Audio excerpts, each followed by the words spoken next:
নমস্কার। জয় গো মাতা, জয় শ্রী রাম, জয় শ্রী রাধে, জয় শ্রী শ্যাম। আগামীকাল পাপমোচনী একাদশী। আজ সেই বিষয় নিয়েই কিছু কথা আপনাদের সাথে বলবো। হিন্দু ধর্মে একাদশী মানেই শুধু উপবাস নয়, এটা আত্মশুদ্ধি, সংযম এবং ভগবানের কাছে ফিরে যাওয়ার পথ। পাপমোচনী শব্দটার অর্থই হলো যে তিথি মানুষের পাপ দূর করে, তাকে মুক্তির পথে নিয়ে যায়।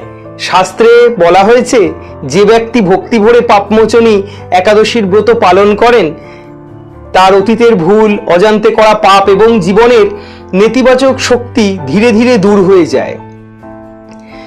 একটি শাস্ত্রীয় কাহিনী রয়েছে এই একাদশীর পিছনে। পদ্মপুরাণে যে কাহিনী বর্ণিত আছে তা হলো, একসময় এক ঋষি ছিলেন যার নাম ছিল মেধাবী মুনি। তিনি কঠোর তপস্যায় নিমগ্ন ছিলেন। তখন দেবলোকের অপ্সরা মঞ্জু ঘোষা তার তপস্যা ভঙ্গ করার জন্য তাকে বিভ্রান্ত করেন। দীর্ঘ সময় পরে মুনি বুঝতে পারেন যে তিনি পথভ্রষ্ট হয়েছেন।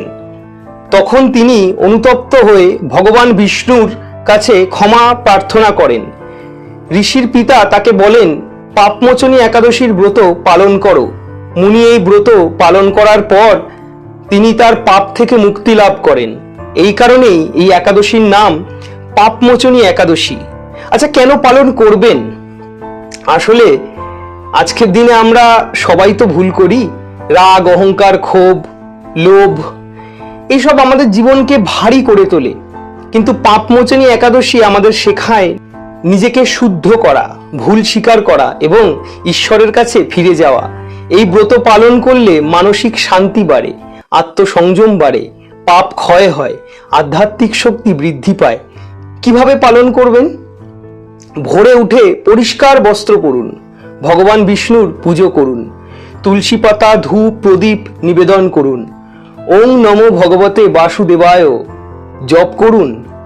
দিনভর উপবাস রাখুন, নিজের সামর্থ্য অনুযায়ী ফলাহার করতে পারেন।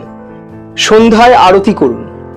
পরদিন দ্বাদশী তিথিতে উপবাস ভঙ্গ করুন, কাউকে কিছু দান করে।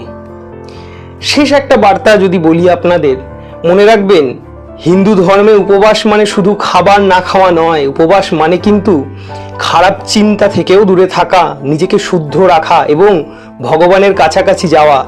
আগামীকাল পাপমোচনী একাদশী, এই পবিত্র তিথিতে নিজেকে শুদ্ধ করার সংকল্প নিন।